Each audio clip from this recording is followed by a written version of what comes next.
There's a lot of foods that actually impair our health defenses, our circulation, our stem cells, our healthy gut microbiome, the ability for our DNA to protect our bodies from the environment, and also our immune system. Your body can't handle some of those foods that we have gotten used to eating.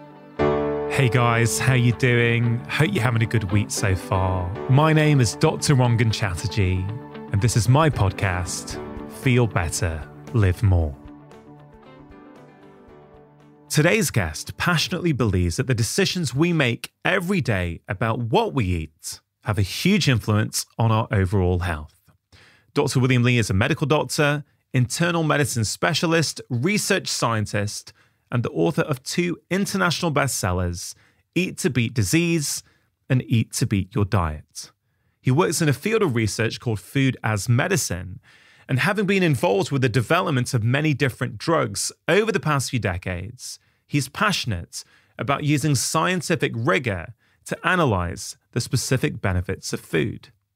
Now, Dr. Li has been a guest on my podcast on 2 previous occasions, episodes 234 and 376, and those episodes remain some of the most downloaded in the history of my show.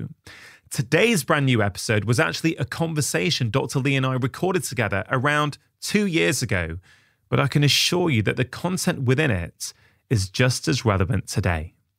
Now, in this particular conversation, I wanted to cover a broad range of food-related topics that people often find confusing, with the intention of providing more clarity. We start off talking about the foods we might want to consider cutting back on due to their negative effects on our health. We talk about sugar, artificial sweeteners, ultra-processed foods, alcohol, and the problems with reusing oil when frying. We also talk about the practical steps we can all take immediately when it comes to choosing foods that will enhance both our short-term and long-term health.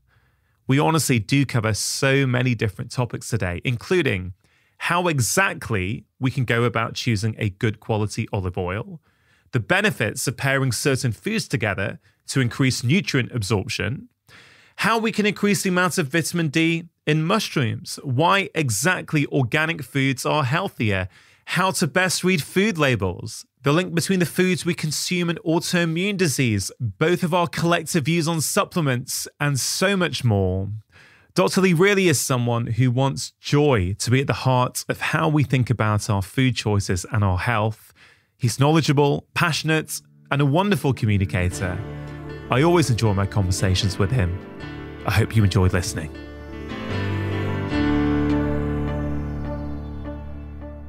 I think one of the greatest things about food is that, and food and health, is that it actually puts the agency of choice into our own individual hands. And so we make our own choices. One of the interesting things that is very clear is our body's health defenses, the 5 of them we talked about last time, our circulation, our stem cells, our healthy gut microbiome, the ability for our DNA to protect ourselves, our bodies from the environment, and also our immune system.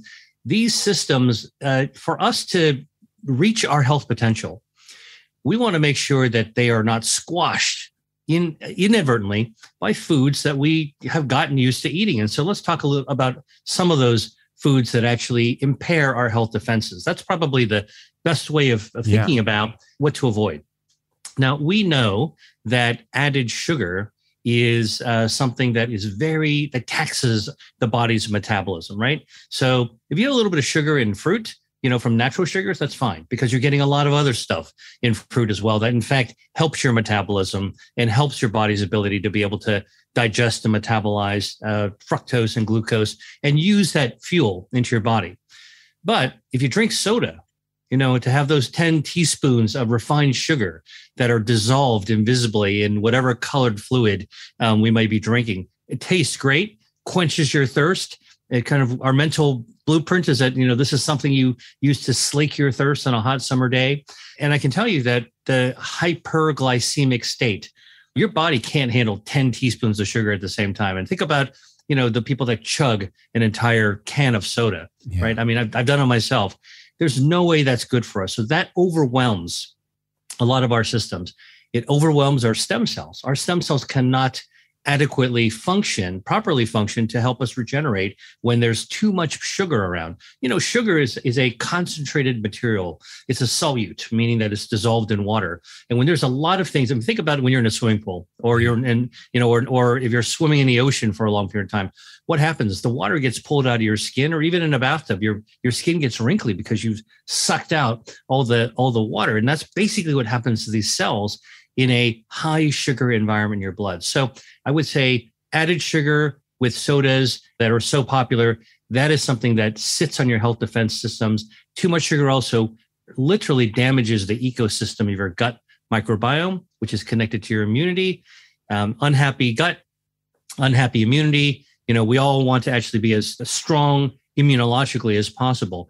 And then, by the way, let's kind of just take one step over to the kissing cousin of regular soda, which is diet soda, right? So Here's the thing. I just told you, we might want to cut down or cut out regular soda. So what do people say? They say, well, don't worry, Dr. Lee, we just go over to the diet soda. No worries. I drink the diet version. It's much better for my metabolism. Well, science tells us it's not true. And the irony is that people who drink a lot of diet soda with the purpose of not getting a lot of carbs from refined sugar actually still gain weight. This is a kind of a paradox that now makes sense because scientists have figured out that many of the artificial sweeteners used in diet sodas actually harm our gut microbiome. And so when you're drinking that soda and that artificial sweetener, you get that sugar hit on your tongue to go to your brain. Man, it's pretty sweet. But all those chemicals go down your gut and they're feeding our gut bacteria. And the gut bacteria really don't like these synthetic compounds, these artificial sweeteners. And so they revolt. And as they're revolting, they're actually literally drowning in these artificial sweeteners. And that is bad enough because our gut bacteria actually, helps to lower inflammation. But our gut bacteria also controls metabolism, our insulin sensitivity. So when that gets upset, guess what? Our actual blood sugars raise and we actually have poorer metabolism of our energy and we actually start to gain weight anyway. So that's, kind of just two examples, but there's a lot of other foods that we might want to be careful about.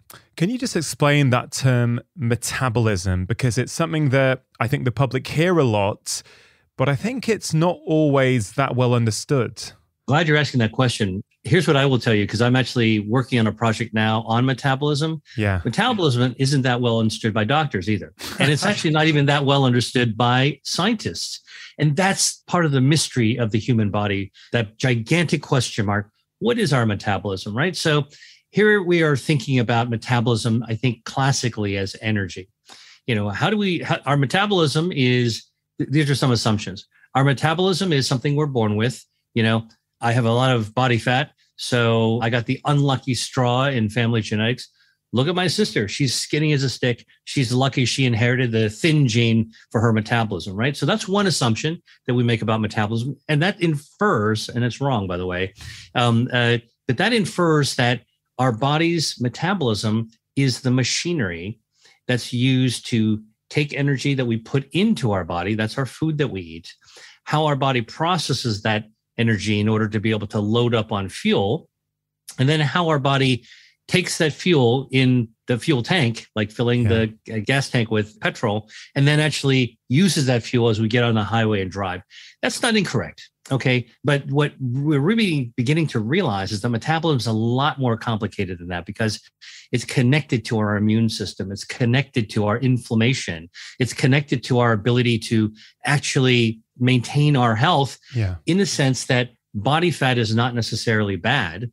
It's actually really good. And so many of the assumptions of metabolism, energy, and all the negative aspects of it, an athlete who's in his top shape has got great metabolism, whereas somebody who actually is obese has terrible metabolism. Not as simple as we thought. Yeah. Thank you for that. I think that's really, really helpful. So in terms of categories and types of foods that we should think about limiting or avoiding, the first thing you went to was those drinks with added sugar, soft drinks, fizzy drinks, soda, in whatever country you're in, however you like to refer to it. I hope it's generally well known that actually those things are damaging for our health, our immune system, our teeth. And you beautifully explained why that is. Now, before we go to diet drinks, because I'm really glad you brought that up, full sugar fizzy drinks, is it just the sugar that's causing problems because it overwhelms our system and we can't process it? Or is it something else? Is it the sugar and the chemicals and the impact they have on other aspects of our body's health? And potentially those 5 defense systems that you've written beautifully about in your book, what's going on there? Is it just the sugar or is it something else? Yeah, the soft drinks, the sodas that we see so commonly around us, it's part of everyday modern life, for the last 100 years or so. It's interesting. The history of soda is really fascinating. It dates back into Europe, where people were trying to find additional ways to be surprised and delighted by beverages, right? So the traditional drinks were always tea or coffee. Of course, the most popular beverage in the world is just drinking water. The most important one, actually, as well. Tea and coffee following close behind. And then there was wine, right? I mean, these were for thousands of years sort of the elixirs, so to speak, of our beverages. And carbonation was actually added to fruit juice. First, it was a mistake, I think, that was made when they invented it. But then actually it became something to delight folks, kind of like you go to a carnival, and you see some spectacle that actually is just something you walk by and you think, oh my gosh, that's so unusual. That's delightful. That's how sodas were actually drank. And then once actually the big industries came in and turned it into a marketing buzz, it started to take on a life of its own. And here's where it morphed. Went from fruit juices that actually had some carbonation, which is just gas, CO2, and that's okay. But what wound up happening is that they started to have less fruit, but they figured out how to put chemical flavorings that actually mimic the fruit flavoring. And then, of course, nobody really wants to have just a plain watery looking carbonated drink. So then they started to add artificial coloring, and then they started to add preservatives. And this goes to the importance of reading a label. Whenever I actually pick up something to drink, from a store, a grocery store, I'm an explorer. So I love to actually try new things. If I saw a drink in a store that seemed appealing or attractive or intriguing to me, I might pick it up. But the first thing I do is I take a look at the label. What is in there, right? So it should be mostly water. So I look for that. And then many people don't know this, but the order in which the ingredients appear on a label, at least in the United States, is synonymous with their relative concentration in the drink. And so what you want to do is it's usually water, and then it's sugar. All right. So we just talked about that, or artificial sweetener. And then you start seeing the other things behind it. And I think most people will be astounded and disappointed, rightfully so, that natural fruit juice is usually pretty low on the list of 10 or 20 ingredients. And so if you're creeped out by not being able to pronounce, understand, identify the ingredients on a beverage, you should follow your instincts. That's probably not something you want to put in your body, because your body's not hardwired to handle those chemicals. Yeah, I think that's great advice. Something I use with my patients as well. People say there's always exceptions. Yeah, there are exceptions, but as a general principle, when looking at ingredient labels, I completely echo that. If you don't recognize it, maybe give it a miss and choose something else instead. You also mentioned marketing there when you were talking about fizzy drinks, and that really is something that we're fighting. You are trying to promote all this incredible, colorful food, but what we're fighting is this marketing machine, and in particularly around, I guess, soft drinks and fizzy drinks and sodas. It's really tragic to see sports stars who are looked up to by children. You certainly have seen this in the UK for many years. You see this in a big way in India, where like the big cricket stars are often sponsored and are seen drinking a can of soda. And actually, I think this is one of the big problems we're up against, because that just infuses into these young kids' mind that actually I want to be like that person. Oh, they're drinking that drink. Oh, I want to drink that and be like them. How much of a problem do you think marketing is? Sponsorship, product placement, commercial deals. Is that something we need to be fighting against? I think that we all have the freedom, most of us, to make our own choices. And I try to think about any argument, such as one we're discussing now, from both sides of the coin. If you run a company and your company's making a product, your job is to market it, whether it's a soda or whether it's a tennis shoe or whether it's a wristwatch, right? On one hand, I don't blame companies for actually doing marketing, and the ones that actually do it really well, hey, you know what? That's their job. Okay. On the other hand, I think that the fight that we're actually having is not really against the company. The fight is really against the inertia that many of us have in the community to do our homework on and to get back in touch with our body. Because I think that if we actually, took a look in the mirror and started to reacquaint ourselves with what our body is telling us. I mean, look, here's how I think about it. You get up in the morning, you take a shower, you step out of the shower, you're going to see the mirror. You look in that mirror. Most people aren't that happy. Most people are not that happy with what they see. They can always find something wrong with themselves, and then you might step on a scale and you might not like that number. Okay. And then you're like, those are the few moments of clarity in a day where you might actually be thinking about yourself. And then we get dressed and we go off and we're just swept up with the rest of our lives, whether it's our jobs, whether it's our families, whether there's other responsibilities. And we leave ourselves behind. Oftentimes we deprioritize what our body needs. And I think that one of the things, the inertia we're fighting against is actually all those other distractions in our life. I actually think that, one of the things that we could do to teach children, and one of the things we could do to teach young parents, one of the things we could do to help teachers, whether it's grade school, high school, or college or beyond, is to really reemphasize the fact that we all need to be in touch with our bodies. We need to know ourselves first. Knowing yourself first allows you to then discern whether or not a message that you're seeing on television or being promoted by a sports star, or whether something that is being marketed to you in a grocery store is something that you want to partake in, right? And so I think that, yes, we should be vigilant, and we should enact policies that prevent predatory marketing practices to people that are uninformed and are highly vulnerable, like marketing to children, with certain ads like that. I think that is something that works, and therefore it's something that really we do need to actually push back against. But on the other hand, I think companies are just doing their job. I think that we have our own decision. We need to push back on the predatory practices of companies that are preying on the vulnerable. And we also need to be able to lift up the consumers so that they are smarter, wiser, more in touch with themselves, and then they actually can discern what they should be ordering or buying that can actually help themselves. Yeah, I really appreciate that nuanced answer, looking at it from both sides. You mentioned sugar and these soda drinks that we know certainly even small amounts consumed regularly can be quite damaging for our health.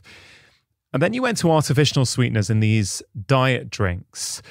Now, I share the same perspective as you do on this, but it does appear to be a very divisive topic with the public, but even within science and within medicine, this whole topic of whether artificial sweeteners are good, bad, or neutral seems to get a lot of people's backs up. I know Professor Tim Spector, who has been on the show before, and he's pretty clear as well that we should be avoiding them. You seem to be pretty clear on that. I certainly take the precautionary principle with my patients to say, listen, that I've seen enough data that suggests it's having a negative impact on the gut microbiome. So I would prefer to take that precautionary approach and say, let's try something else. What is your view on that? And why do you think it's such a divisive topic?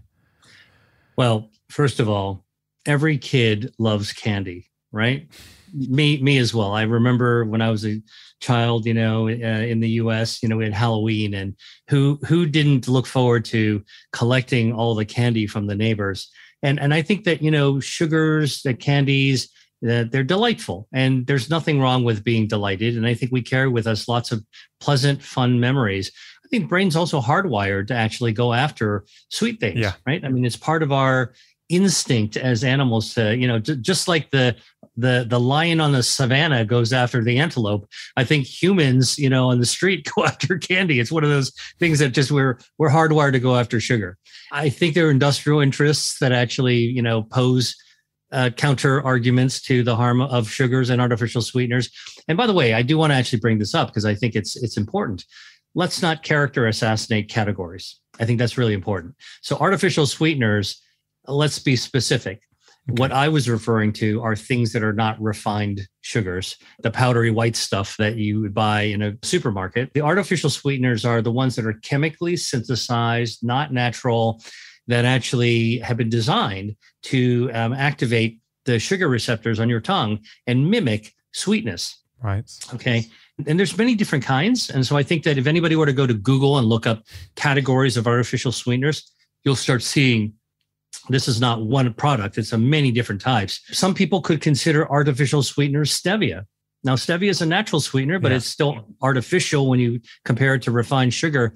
And what about, like some people use monk fruit, which is also a natural sweetener, which is the same thing as refined sugar. It also activates your sugar taste buds. It's more natural. And then what about aspartame and sucralose? And what about all those other kind of chemical names that you can't pronounce? And so I think as we're talking about this now, we need to say categorically, I think excess natural sugars in product form added to food, it's added sugars, tend to be unhealthy if you overconsume that. And soda is just one of many examples with lots of added sugar. Artificial sweeteners is not one category. It's a lot of different types of things that are used in place of refined sugar. And what I would say to be a savvy consumer, just know that there are more natural versions of those. I think stevia is fine. However, there are stevia that actually are not really all stevia. You pick up the package, you look at the ingredients, and you find even though it says stevia, you look at the ingredients and you actually see that there are other things that are added to it. We cannot forget when you buy ultra processed food in a package, stuff has been added to it, almost certainly, even to preserve it on the shelf, that may or may not be good for you. And one of the big advantages we have right now, every one of us carries around one of these, a mobile phone. And so if you don't recognize something and you're curious, go ahead and type it in and search that chemical to learn something about it. That could actually make the difference between whether you put it in your cart or not. Yeah, I love that. Very empowering way of looking at this, to put the information in the consumer's hands and say, right, you start as much as possible to make these better decisions because you know that this one's going to lead to health. This one's probably going to not promote my health over a period of time. I mean, look at what happens when we sit down at a restaurant, right? You open a menu and the waiter comes over and says, do you have any questions? And so all of us have done this. You pick one that kind of seems interesting to you and you ask, what's that question we ask? You ask the waiter, hey, what's in this? All right, what's in this dish? And they tell you, and on the basis of the information that you asked for as a consumer on food that you're about to purchase and eat, you might say, oh, well, that sounds pretty good. I'll have it. Or you might say, that doesn't sound so great to me. I think I'll choose something else. And I think that the power is in the pocket of the consumer, and it's our money, our resources that we're spending. And by the way, I mean, you can see this now with, the geopolitical events that are happening. If we choose not to support something, it can have a powerful impact. And that impact actually comes from our pocketbooks. Yeah. Apart from these drinks that we've covered so far, any other sorts of foods that we should generally try and avoid? Let's say when we're in the grocery store or the supermarket, anything we should think about?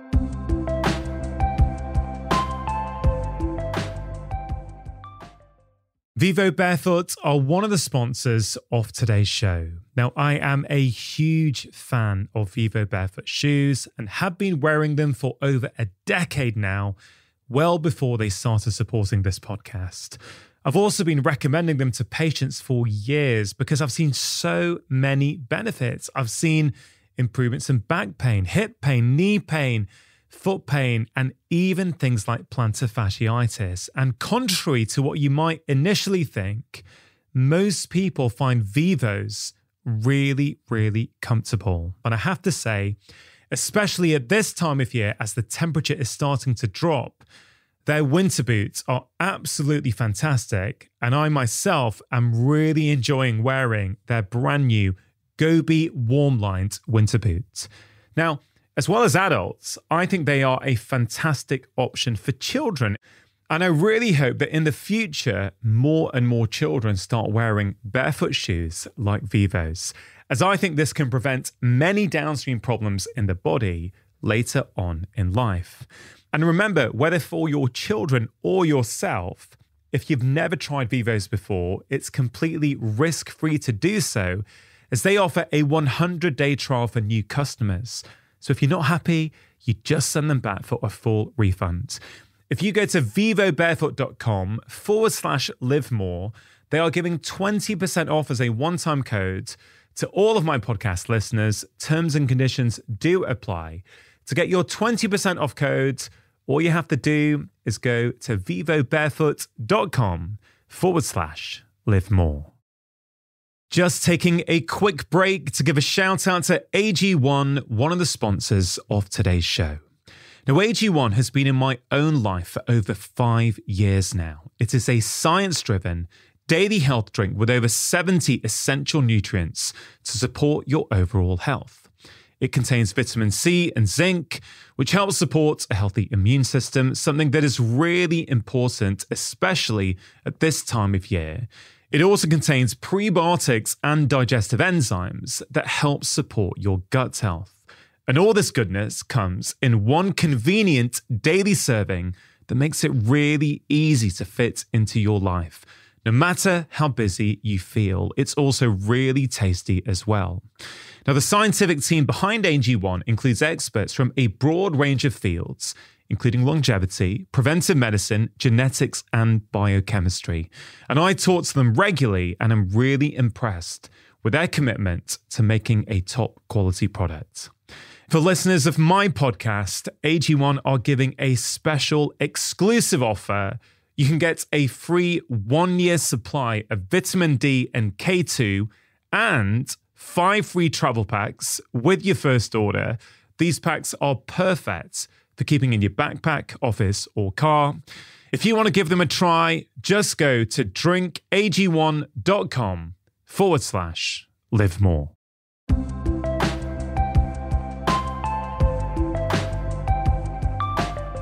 Yeah, so I think, largely for the same reasons of having chemicals being put in our body that we don't really want.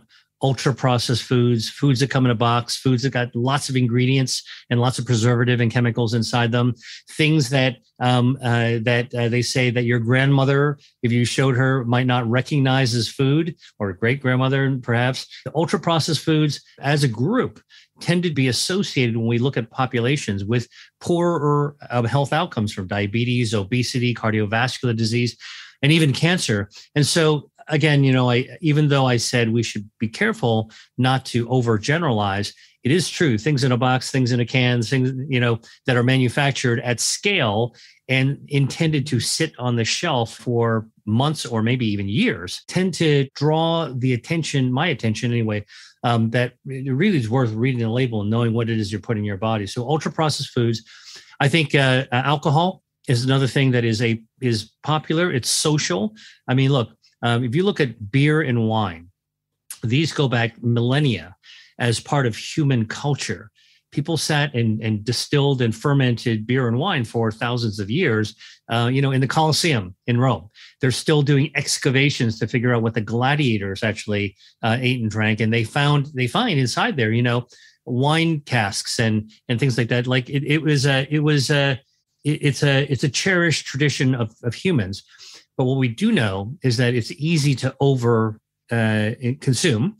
And we do know that while there are healthful properties in the liquid of wine due to the fermentation, it pulls things out of the red grape skin, or pulls things out of the barley hops in the case of beer, like xanthohumarol in beer or resveratrol in red wine. The fact of the matter is that none of the benefits that you get from any alcoholic beverages come from the ethanol, the alcohol itself.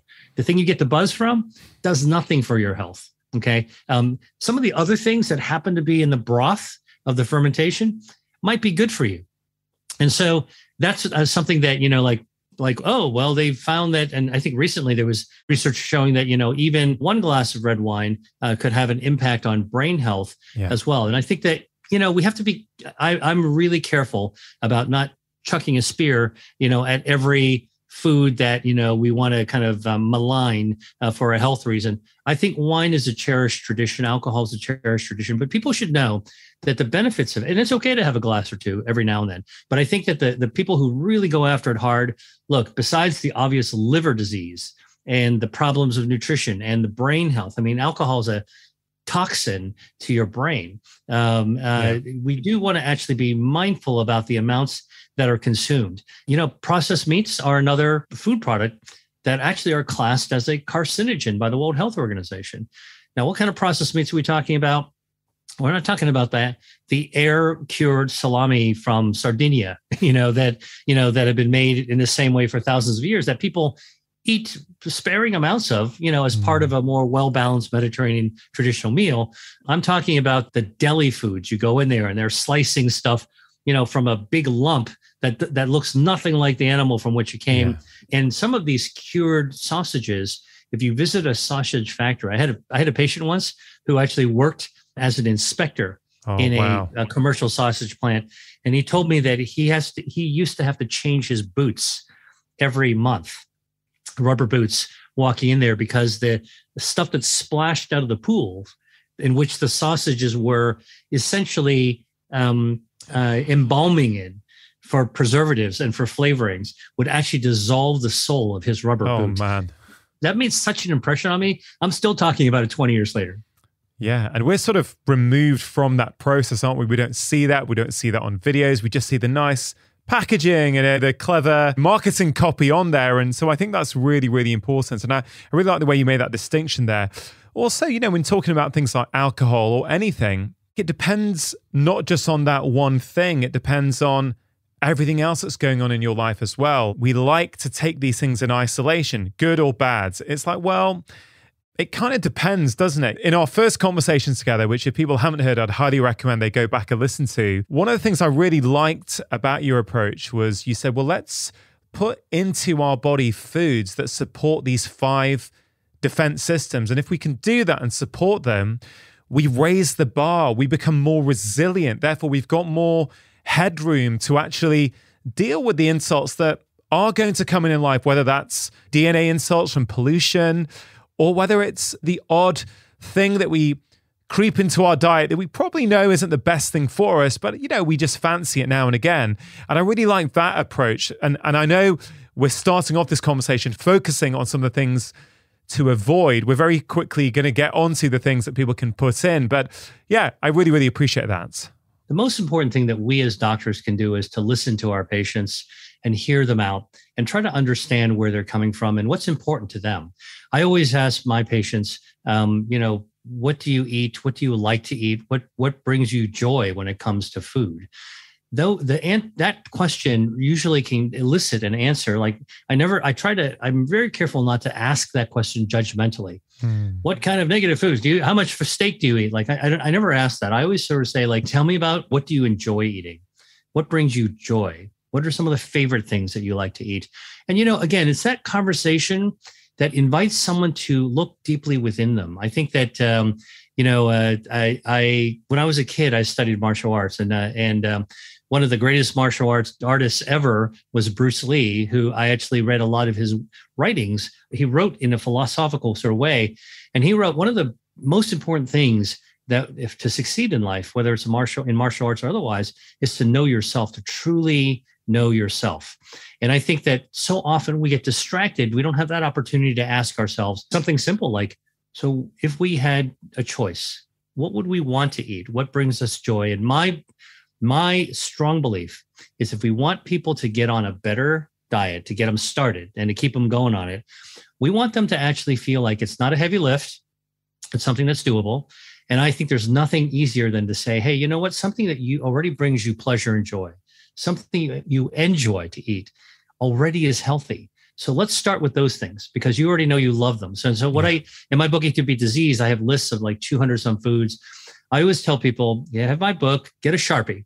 Okay. I say a Sharpie, like the marker, permanent marker, because it's permanent. You have to make a commitment. All right. Take a Sharpie, a black Sharpie, and circle the foods that you enlist that you already like. No, actually that you love. All right. And I don't care if it's just one or two. almost everyone I've met has been able to circle like 10 of them, or more. But if you find a food that you already love, that's healthy and good for you, that activates your health defenses, you are already way ahead of the game. Love that. Very empowering approach to people. Oils. Oils are something that can cause a lot of confusion. I know you're a big fan of olive oil. I want to talk about olive oil and why it's so beneficial. But before we get to olive oil, in the spirit of the kind of foods that we should think about limiting when we are in our supermarket or our grocery store and we're looking around to purchase oils to cook food in, to sprinkle on food, to pour on our salads, what kind of oils should we try and avoid? And then what sort of oils should we try and buy instead? So this, like the debate about artificial sweeteners, is a loaded topic. And so I want to just start, this component of our conversation by saying the jury is still very much deliberating what oils are harmful to you and are most harmful to you. But I think that it's less controversial what oils are better for you and good for you. I want to, for your listeners, I want to kind of give people some real practical things and not just kind of dive into the science of petroleum products, which is what oils are. Let's talk about this.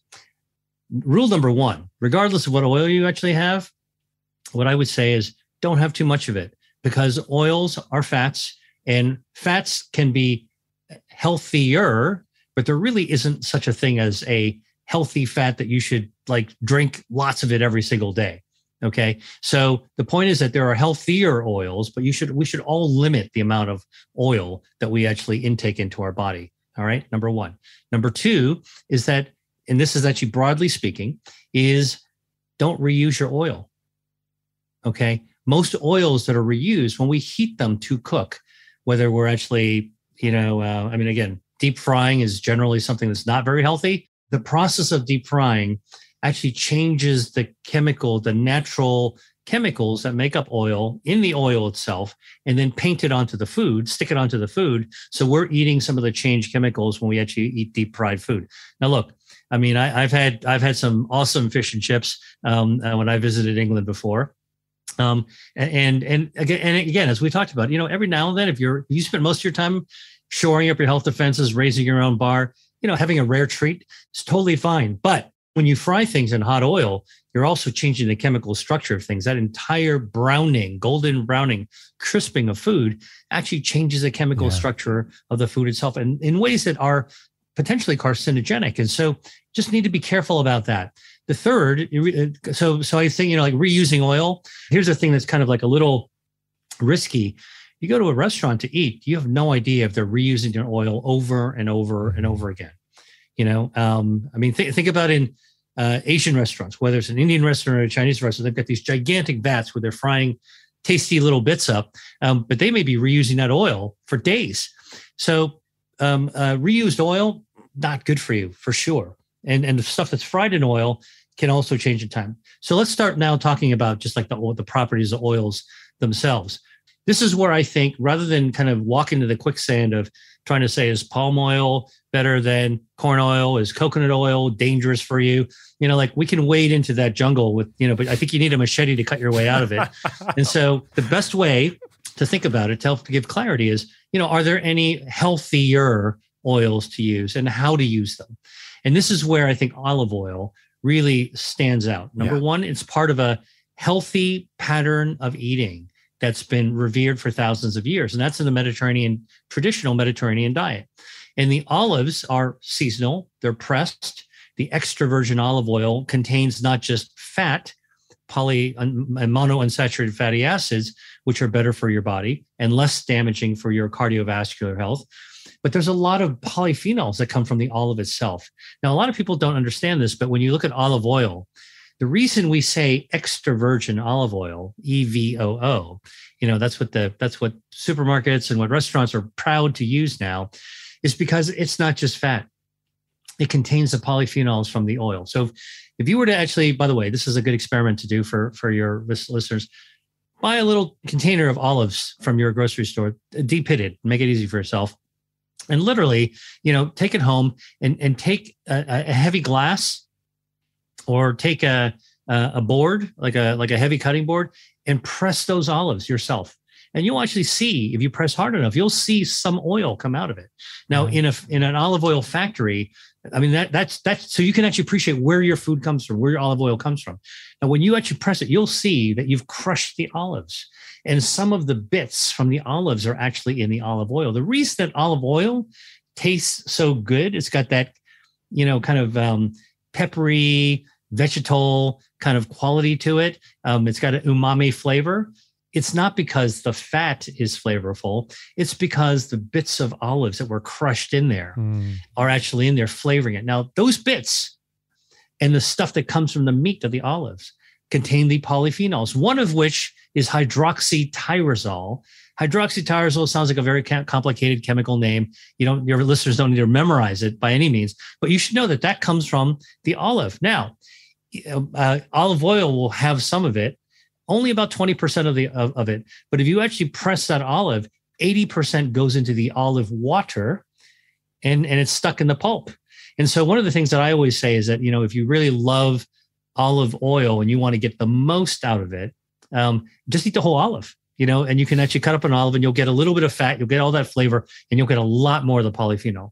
Now, if you're going to cook with olive oil, I always say go for extra virgin because of that reason. I would say don't deep fry, but you can put some on to food. You can actually saute with it, not too much. All the studies show that about 3 tablespoons of olive oil is sort of like that's around the max of what you'd want a day. So nobody's drinking olive oil. And then the other thing that is, if you want to choose which olive oil, because I get overwhelmed when I walk into a store and I see all these, like a whole wall full of olive oils, right? Everybody's marketing. Here's what I do again. I pick up the olive and oil and I look at the ingredients. What do I look for? I look for monovarietal olive oil. Monovarietal means it's made with just one kind of olive. And I look for the one kind of olive that oil is made from 3 different varieties of olive. In Spain, Spanish olive oil, I look for Picual, Picual. Picual olives, among the highest in polyphenols in the oil. So the olive oil will be loaded. Second, Greek olive oil, the Koroneiki olive, which is from the Peloponnesus. Both the Picual and Koroneiki are very common olives, so that's a good news. It's not very expensive. Highest amount of one of the top 3 polyphenols. And the third, for Italian olive oil, I look for oil that's been pressed from a monovarietal called Moriolo.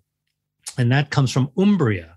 And that's less common, harder to find, a little pricier. But I just gave you 3 olives, Picual, Koroneiki, Moriolo, that are not, most of them are not good eating olives, but they're great for olive oil.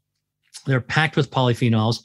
If you get olive oil that is monovarietal, pressed only from each of those, you can be guaranteed that you're getting sort of the capo de capo of the polyphenols in the olive oil. Yeah, I love that. I actually, in my kitchen, as we speak now, is the Picual olive. It's, I would have called it a single origin, but that's because I'm probably used to picking coffee. But as you were describing that, there was such a wonderful energy in your voice and your body language. It reminded me of like a wine connoisseur talking about the different varieties of wines, or a coffee connoisseur talking about that, I get the single origin bean from this particular farm. But I guess it's not that different, is it? It's about going back to, where does this come from? How was it processed? What is actually in my hand right now that I'm about to buy?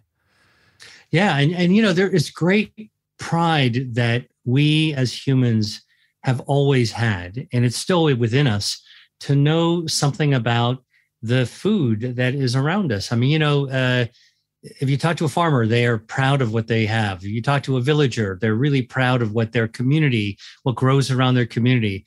And again, I think that, something that maybe that we're fighting against, because I want to draw back the jargon that you raised at the beginning that I think is helpful to think about. What are we really fighting against? I think we're fighting against our distraction from ourselves, getting to know who we are, getting to know, slowing down so we can actually understand our own pace. We're getting distracted by the pace of what we're expected to do, and so we've got no time for ourselves, right? I mean, every every young working parent certainly feels that way. Mm-hmm. Like, man, I'm so busy, I don't have time for myself.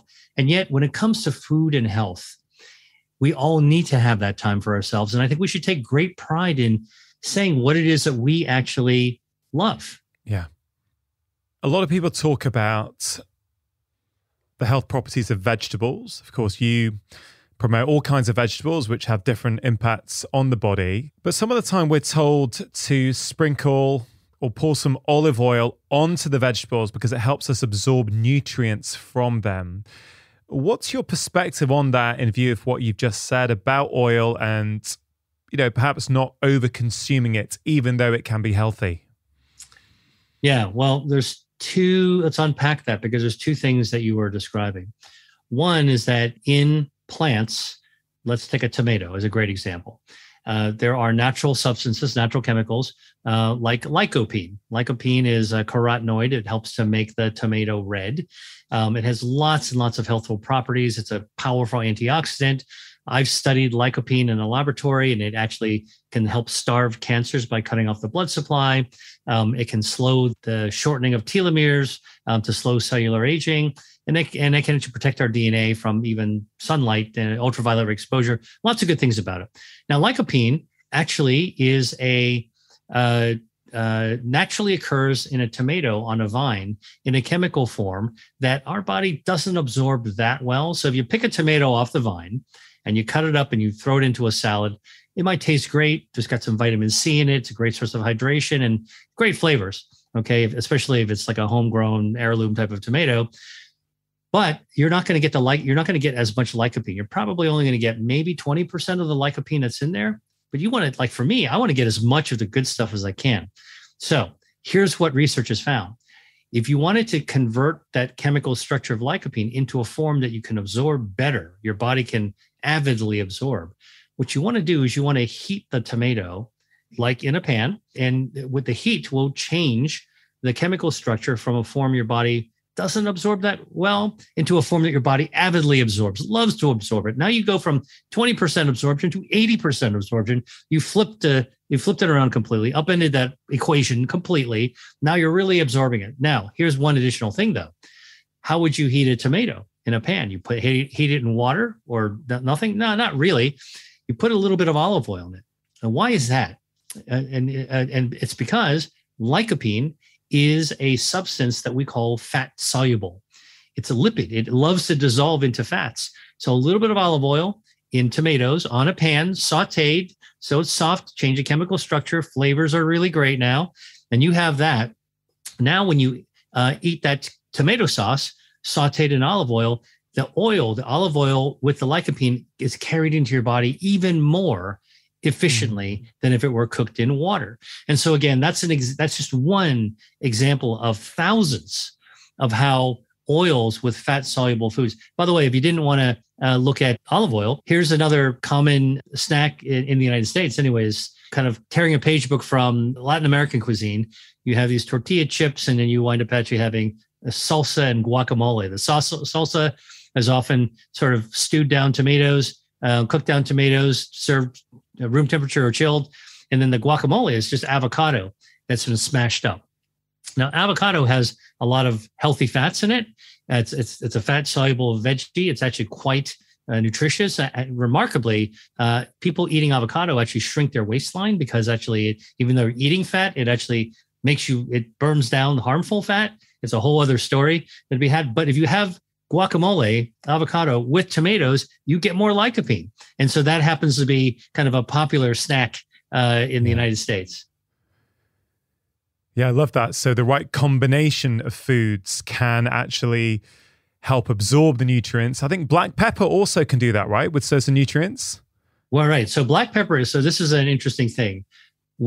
Most of us have heard that turmeric, which is a kind of a root,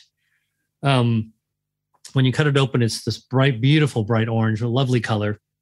And turmeric is also a dried spice used in Southeast Asian cuisine, including Indian cuisine, is where I first became acquainted with it. It not only makes food beautiful, it actually makes food delicious. It's got quite a lovely taste to it. It's a spice. Inside turmeric is curcumin. Curcumin is one of those natural chemicals, kind of like lycopene. It's one of those Mother Nature's treasure chest, Mother Nature's pharmacy with an F, not a PH. And the curcumin has a lot of properties: anti-inflammatory, it's antioxidant, it cuts off the blood supply feeding cancers. It actually is helpful for your stem cells as well. It really activates almost all of your body's health defenses, and it's good for your gut microbiome. So why not just, enjoy turmeric as a spice by itself? Because it's so potent that our body actually doesn't absorb everything that it could. In fact, our body kind of gets, a lot of it gets flushed out, at the tail end. And so what we want to do to improve our body's extraction of the good stuff, the turmeric, it turns out that if you have fresh cracked black pepper, all right, there's a substance in fresh cracked black pepper called piperine. Yeah. Piperine is one of Mother Nature's, again, these remarkable chemicals that actually influences the body.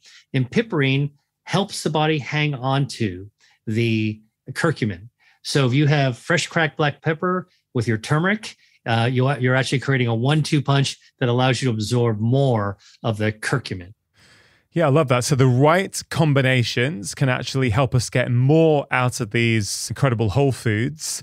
But I think the wrong combinations potentially can also make certain foods less beneficial. One example I've heard you talk about before is what happens when you put milk into tea. I know you're a big fan of tea. On the last conversation, you spoke about a lot of the benefits of tea. But I think I've heard you say that if you add milk to your tea, that actually you reduce some of the beneficial effects. Is that right?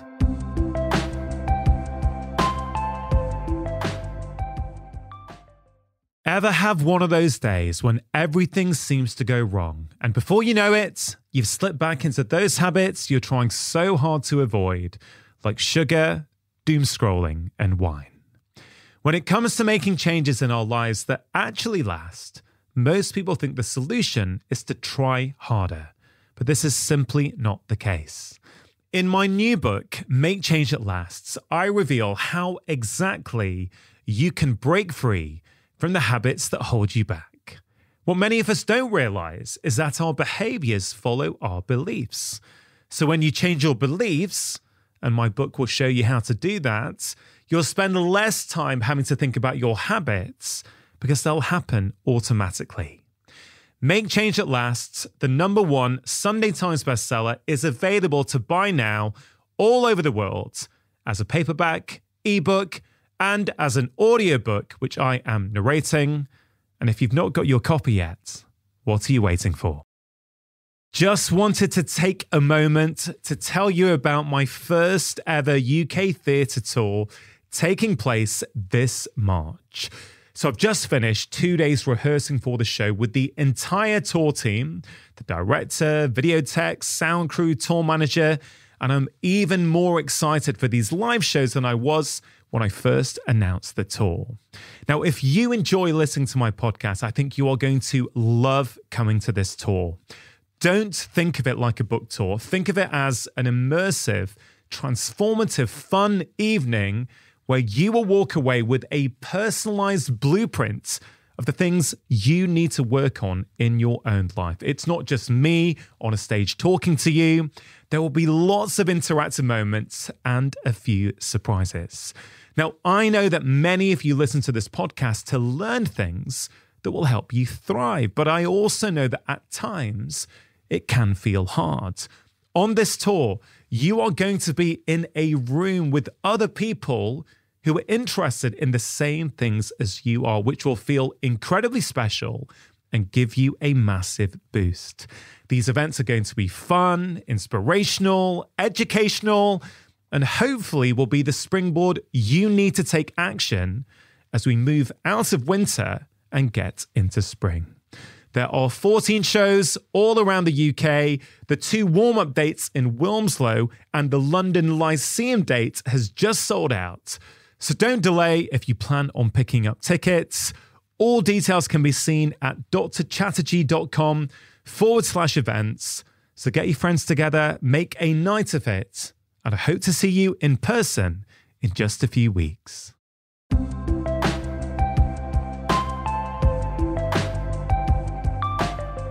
You know, those scientists that do television shows to actually make science accessible to people.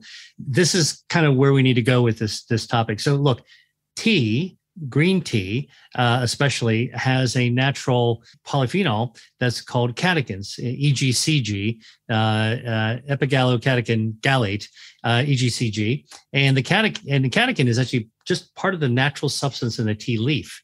So whether you're brewing tea with a bag, or whether it's loose leaf tea, or whether it's matcha, which is just powdered tea leaves, the fact of the matter is that into the brew, into the liquid, the hot liquid, comes all these phytochemicals, including these catechins. So when you sip straight tea, the catechins go right in. They're easily absorbed by your body. And so, you know, our blood levels of catechins go way up. So many things that catechins can do. One of the things that's important is actually it's a relaxant. It actually helps lower your stress. It lowers the catecholamines. And so other things, it helps your lipids. It actually also helps fight cancer. It's anti-inflammatory, kind of like curcumin. It's a substance that has so many beneficial things that, at least when I drink tea, I want to get as much as I can out of my food. All right. Now, I deeply respect traditions of eating and drinking. And one of the things that, I know is a tradition in England is, or in Ireland, you actually put some milk or cream into your tea. It actually changes the flavor profile, and it's lovely. I've had plenty of teas in England before, and I find it to be just such an incredibly nice. I feel great, sort of like having an English tea. Put dairy in it. Here's what you need to know. Dairy, and I'm talking about cow dairy, right? So not nut milk. This applies to cow dairy. We'll come back to the nut milk in a second. Cow dairy, okay, actually is fat. Milk has got fat in it, like butter, which is made out of milk. And the fat, when you put it into your tea, does change its flavor, but that's not what we're talking about here. We're talking about the fact that when milk or cream is put into tea, the fat molecules in the cow dairy form little soap bubbles. These are microscopic soap bubbles. They're called micelles. Fat likes to stick with fat. And so tea is mostly water. And so when you pour milk into tea, the bubbles, the dairy fat sticks together and makes a little tiny soap bubble. And what does it do? Those soap bubbles trap the polyphenols from tea. It traps the catechin. So you've got some good stuff wrapped in the soap bubble of dairy. And now when you drink the tea, the catechin is trapped in the soap bubble. It doesn't get absorbed as easily in your stomach, and it just rolls down your gut, and a lot of it comes out the other end. Okay. And so you're missing out on a lot of the good stuff. You get you get a nice flavor. And so what I'm telling you is that if you're drinking milk, or cow milk, dairy, put it in your tea, you're getting good flavor if that's what you like, but you're missing out on as most of the polyphenols. So just be aware that that's what you're actually doing. Now, if you want to actually still cut the tea with something that is milk-like, nut milks are fine because they don't actually have the same fatty reaction that the cow dairy has. So almond milk, cashew milk, those soy milks, they're all fine. I mean, that's really interesting. And I like the way you frame it with this deep respect for cultures and traditions, because I hear that and I think for someone who might be listening or watching this and they think, yeah, but you know what? It's just a part of what I do. Like I love putting milk in my black tea, or I know some people even put it in their green tea, which I certainly haven't tried before. They might hear that and they may not want to change what they do, but is this where potentially supplements could come in? Let's say they like the taste of milky tea, but they hear that and think, well, I want all those benefits of those polyphenols and the catechins that Dr. Lee was talking about. Maybe I can boost that another way by taking a supplement. Is there any merit to that way of thinking? And I guess you could expand that broadly into what is your view of, supplements as a whole huge category, but there are some really good quality supplements out there. Perhaps you could speak to those issues a little bit, please. Yeah. Well, let's pick up the thread on tea for a second, because I had this discovery that might be useful for your listeners who are in exactly that situation where they like the taste of milk in their tea. I discovered there is something called milk tea, and it's actually from Taiwan. It's grown in the mountain, and it's just pure tea leaves that when you brew it, it tastes like it's got dairy in it. Oh, wow. It's quite amazing. I mean, if I made a cup of that for you and then made a cup of English tea with milk in it, you would have a hard time telling the difference. It's quite remarkable. Milk tea. It's a kind of, I think it's an oolong style tea. So it's mildly fermented and still got green properties. It's got polyphenols in it, but it has to do with the climate, the way that it's naturally grown and the type of tea it is. So, all right. So let's move that aside for a second. All right. Well, so what about supplements? I think that we should look to the word itself. A dietary supplement means something to top off. So I always tell people, if you have a choice of getting it from the whole food will tend to have a lot of other stuff that's good for you. If you eat whole plant-based foods, for example, you get the fiber, you get the polyphenols, you get a lot of other chemical substances, you get the natural peptides that are found in foods. That if you got a pure supplement, you might get the one molecule or two molecules that it's been created for, like a vitamin C supplement. If you want to top off your vitamin C, it's pure vitamin C. You're going to get a lot of it if you take a vitamin. But if you had citrus, you're going to get all that flavor. You're going to get a different kind of flavor. You get some. You do get sugar. You get fiber. You get the limonene and all these other hesperidin, all these other bioactives that you can't get from a regular supplement alone. That said, you are absolutely right. Supplements can be really important, particularly for people who have difficulty getting a lot of some nutrients or their food. So, for example, I think omega-3 fatty acids are a great supplement if you get a high quality omega-3. Not everybody eats oily fish, day in, 2 to 3 times a week.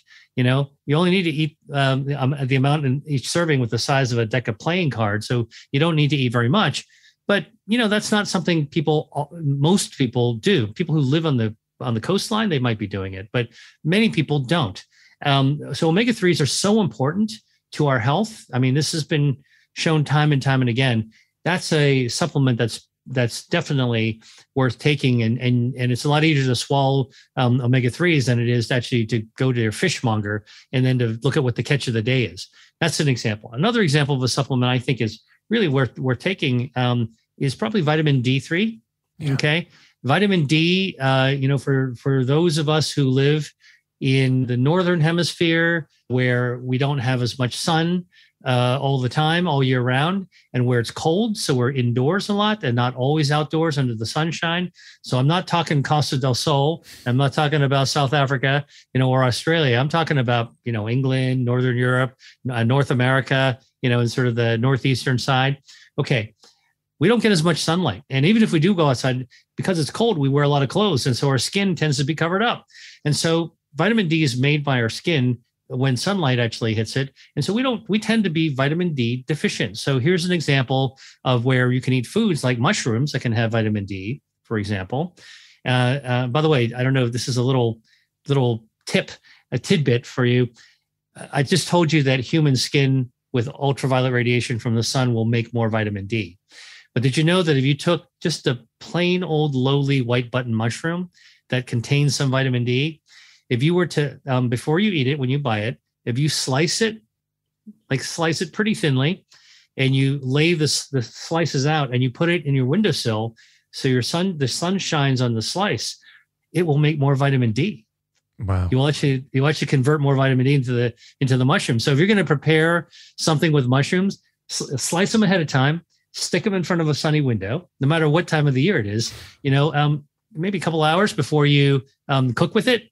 And the mushrooms will actually give you more vitamin D. But it's a lot easier to get your regular dose of daily vitamin D by actually just having D3 supplements. And so that's an example. Yeah, no, I love that. And certainly what I found with my patients, like I always adopt a food first approach, definitely.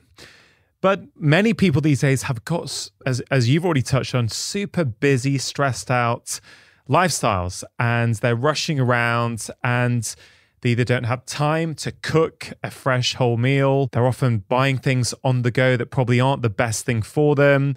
They've probably got high levels of stress. So actually, they're probably not even absorbing as many nutrients as they could because their digestive system isn't in the right place to absorb those nutrients.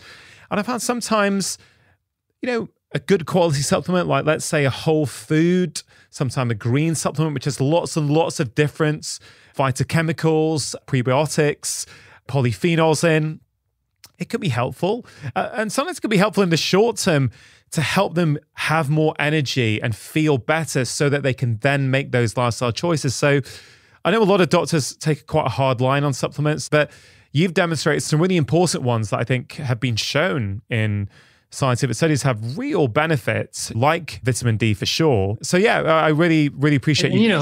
I want to support and underscore what you just said. There's always something valuable to look at the history of things. Supplementation wasn't developed to be an online internet scam. Okay.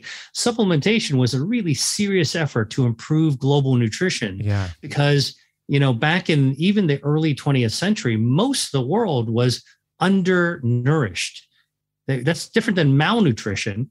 I mean, maybe there was some malnutrition too, but undernutrition and undernourished means that, we were eating food, but we weren't eating enough of the right things at the right time. And so one of the things that supplements were developed to do is to really fortify, supplement, top off, everyone, so that everyone could have a more equal chance of filling up, becoming replete with the key micronutrients that our body needs to actually survive. And so I think it's a mistake to disparage supplements as a category. I mean, this is the theme of what we're talking about today. Yeah. Let's not throw the baby out with the bathwater. Let's not character assassinate entire categories of things. Let's be discerning and try to know exactly what we're talking about.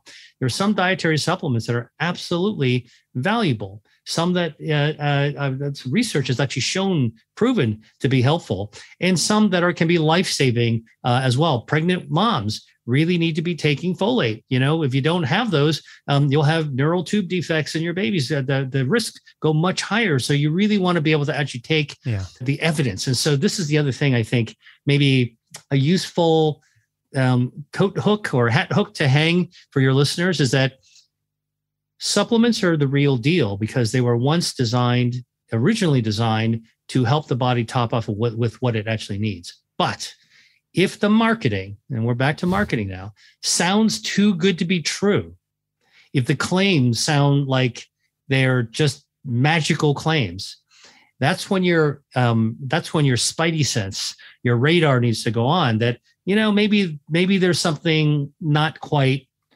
fully honest about what is being told about this, and it's being misrepresented. And so I think that every consumer needs to be able to, again, this is where I come back to, we all have mobile devices. We can easily search something.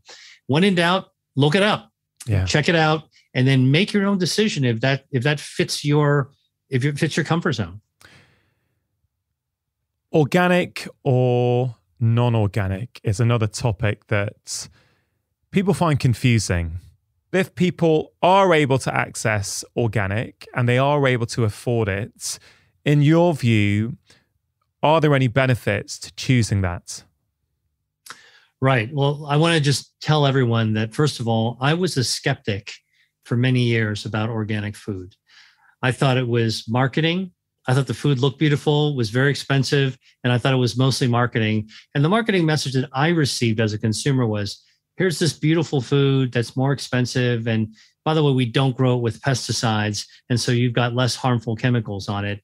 And it didn't feel right to me. And I had all these questions in my head about like whether or not that's really true. And what do I just wash my food a little bit more? I wasn't really sure what was real or not. Well, I changed my mind a few years ago. And I'll tell you, I was at the Royal Society in London, actually, at a really incredible meeting with horticulturalists, with astrophysicists, just a bunch of incredible scientists. And I had the privilege of sitting next to a horticulturalist, and I was talking with her about a new paper, research paper that had come from out of the journal Nature, which is a British publication, one of the premier scientific journals. And I said, I just read this paper that was really astounded me. They looked at strawberries and they were looking for the natural substance ellagic acid, which is what makes strawberries tart. And ellagic acid is anti-inflammatory. It helps your immune system. It starves cancer. I've done research on ellagic acid myself, and so I know how powerful it is. And they were looking at strawberries, comparing organic versus conventionally grown strawberries. Another way to say that is strawberries grown with pesticides or not with or no pesticides. And they were looking at ellagic acid in the strawberries. And when they measured the conventionally grown strawberries, they all had some ellagic acid. That was fine. Okay. I expected that. But then when they measured the organic strawberries, every single organic strawberry they measured had 2 times or more of the ellagic acid. And I thought that was absolutely astounding that an organically grown fruit would actually have more of that beneficial substance, that Mother Nature's kind of bioactive. And so I talked to the horticulturist and I said, okay, so help me understand why, right? So look, you know, when you're talking to a real scientist, when scientists admit that they don't know something, right? So, and that's how anybody who says they know everything, probably not a scientist. I mean, I literally admitted my ignorance about this. And I asked the horticulturist, can you help me understand why that might be? And she gave me this answer that I've subsequently dove more deeply in, and it's absolutely true. It's true with coffee as well. Mother Nature, in part, made these bioactives like ellagic acid in strawberries, or in coffee, chlorogenic acid is another one of these. And the way that plants respond to bugs nibbling on the stems and leaves, biting at them, okay, that's the pest. Okay, might make the plant not look so nice. All right, might even mar the fruit a little bit, so it's not quite as beautiful. But the plant reacts to those little nibbles as an injury, as a wound. And in response, and in wound healing response, it produces more ellagic acid. Yeah. Or in the case of coffee, it makes more chlorogenic acid. So the little nibbling is part of kind of the way that evolution actually developed how plants respond to create more of these bioactives. So what happens? So why is there this difference? Well, if you actually grow a strawberry with pesticides, there's fewer bugs. The plant looks nicer. Fruit looks nicer. No bugs, no injury, less ellagic acid being made. And so all of a sudden, this light bulb went off in my head. And this was a few years ago that I realized this, and I had this conversation. Everywhere I've looked, any research that's been done, it is true that the bioactives are higher in the organically grown plants. And that started to change my mind about organics, because the argument now is not that organics have less bad stuff. The argument is the organics have more good stuff. Now, all of a sudden, I have a different view of the nature of how this fruit is grown and what the benefits of growing it without pesticides are. Yeah, super clear explanation. Thank you for that. And then taking that one step further, which goes, I guess, beyond organic into non-organic as well. But let's take something like an apple or a carrot. Let's say a carrot, for example. There's all kinds of phytonutrients and beneficial compounds within that carrot. So what happens when we start to peel off the skin off that carrot? Because my view would be, well, a lot of the beneficial properties are in that skin, right? That's what's had to protect itself from the environment, from bugs, as you just mentioned. So when we are peeling off that skin, yes, people may want to do it for a taste profile, I understand, but aren't we reducing how beneficial that food could be by taking off the outside? Yeah, I'm glad you described the fact that we might want to remove the peel for aesthetic purposes, maybe for taste purposes, right, texture purposes. But the fact of the matter is we know for a fact that skin does actually have good stuff. I'll give you a great example, like in an apple or a pear or a peach. Okay. Those are all fruits that, if you took the time to peel it, you'll have a more homogeneous, kind of looking piece of fruit. But most mothers will tell their kids, if you eat it with the skin, you'll get more stuff. And it's absolutely true. There's not only more fiber oftentimes in the outer layers. So you're talking about outer layers. Yeah. But there's also more phytonutrients and these bioactives in apples and pears and in peaches. there is actually a substance called ursolic acid that's much more concentrated in the outer layer. And ursolic acid is one of these bioactives that stimulates blood vessel growth. It helps us heal. It stimulates angiogenesis so that if we have an injury, our bodies will speed its healing up. That could be really important for our cardiovascular system, for example. It helps to promote the growth of blood vessels in beneficial sort of ways. Now, that's actually on the peel. So how can you eat fruit peel? Well, look, if you had to eat 6 apricots or 6 pears or 6 peaches, that might take a little work, or eat 6 apples. That's a good commitment to eat 6 apples, even in a day. But on the other hand, if you actually get dried fruit, the dried fruit will take a big fruit and shrink it really small. So take a look at an apricot. I might not feel like eating 6 apricots, whole apricots from the tree, but I could easily eat 6 dried apricots, sort of in a dried fruit mix. And so again, if you want the skin, it's not just, eating the fresh fruit, which you can do, but you can also get it in a dried form. Now, back to the fresh for a second, this would be a good reason to buy organic as well, because, when you spray with pesticides for fruits and foods with very thin skins, for carrots, there's not a skin, it's really just an outer kind of layer of the carrot. The fact of the matter is that if there's pesticides in that area, it's very hard to scrub them off. I learned, by the way, from a food safety expert at the U.S. Department of Agriculture who teaches food safety, even for a regular piece of produce, to wash all the potential pathogens, bacteria, listeria, all these other things that could happen, it's recommended that you actually rinse, whether it's organic or not, you rinse it under cold running water for 60 seconds. I did not realize that. Wow. That's been shown. And by the way, another thing I didn't realize is that even like an onion, you're supposed to rinse off before you actually cut it. Now, I had previously never really washed my onions. I just figured if I peel off the skin, what's underneath there is pretty clean. And I was told, no, you should see the research. You really want to be able to wash that onion 60 seconds in cold running water is what you want to do. So again, back to the fruit skin, great reason to buy, good to have, good to eat, nutritious, more phytonutrients, phytochemicals. A good reason to get organic is because it's harder to wash the pesticides off of it. And dried versions of fruits are also ways of actually getting the skin as well. And that's the other reason to get, if you get dried fruit, get dried organic fruit. Yeah. Super interesting. Autoimmune disease is on the rise massively across the world, frankly.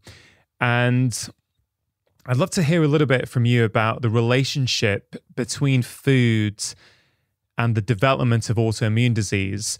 And I want to just add there before you respond that, maybe 10 years ago, as I started to really get tuned into how you might start to use food as a therapeutic tool with your patients, I've noticed that when certain patients with certain autoimmune diseases, like I can remember one clearly, this lady with hypothyroidism, she was on levothyroxine, but she still didn't feel very good at all. When I changed her diet, I helped her change to a completely whole food diet from like a standard Western diet that she was at that time consuming. Her symptoms went right down. We could halve the dose of levothyroxine, I think within a few months. It was really incredible. So maybe, speak to that if you can a little bit about the relationship and potentially why that could have worked with that patient. Yeah, so I've noticed this as well, over the decades of my clinical practice, that autoimmune diseases, which, by the way, let's just make sure our audience, the listeners actually appreciate this, it's not one disease. It is dozens, scores of actually different types of diseases that all share kind of a common denominator, that the autoimmune part of it is that somehow, for some reason, the immune system is triggered in ways that actually the immune response causes harm to your body itself. It's sort of the body attacking the body, or the body responding, the immune system responding in ways that causes incredible distress at the organ level, right?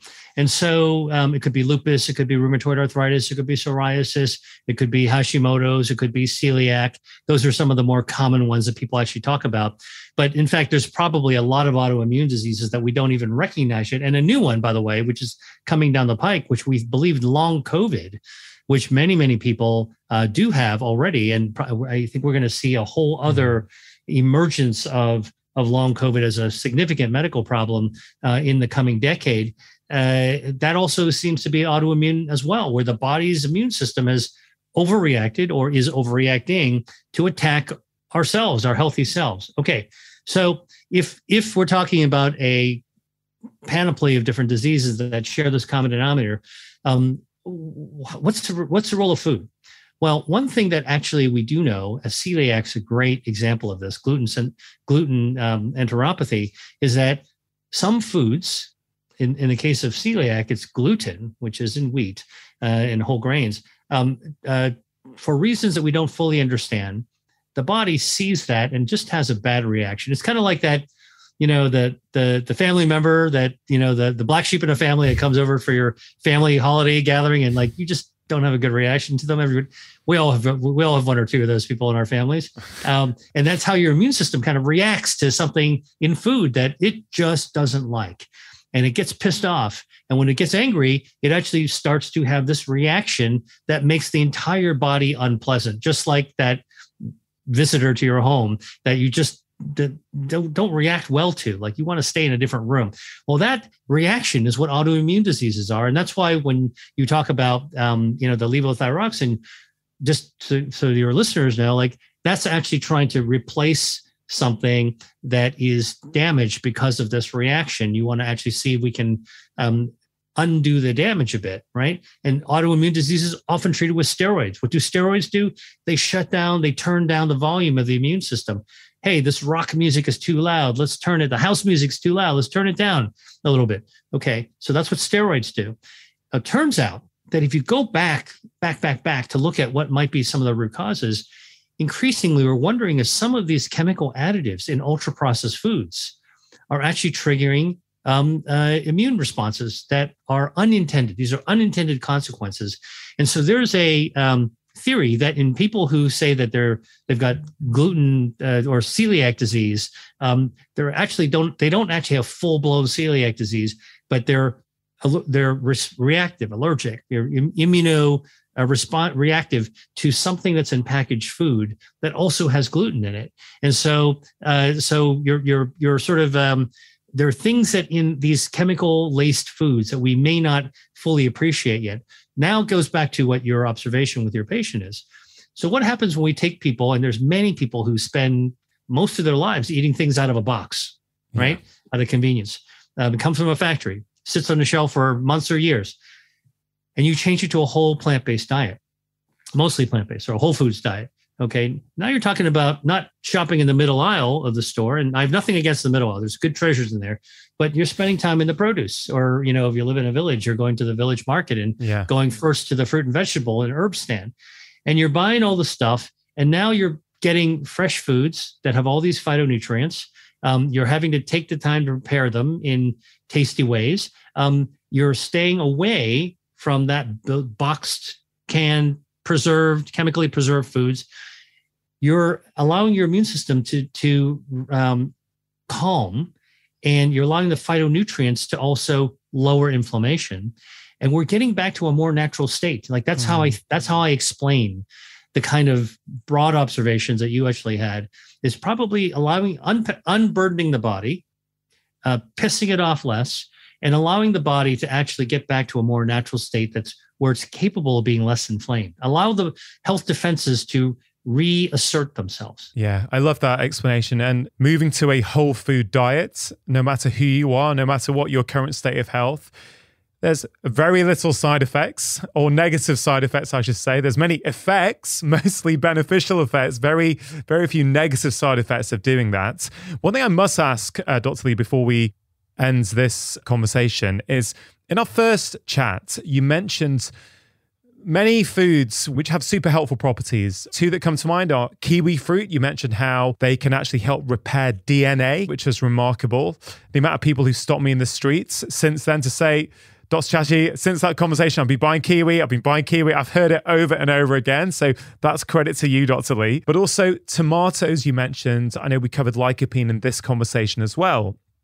But many people contacted me, including some family members, to say, listen, I don't tolerate kiwis. Like, I get a really bad reaction when I have them. I don't tolerate tomatoes. I get a really bad reaction when I have them.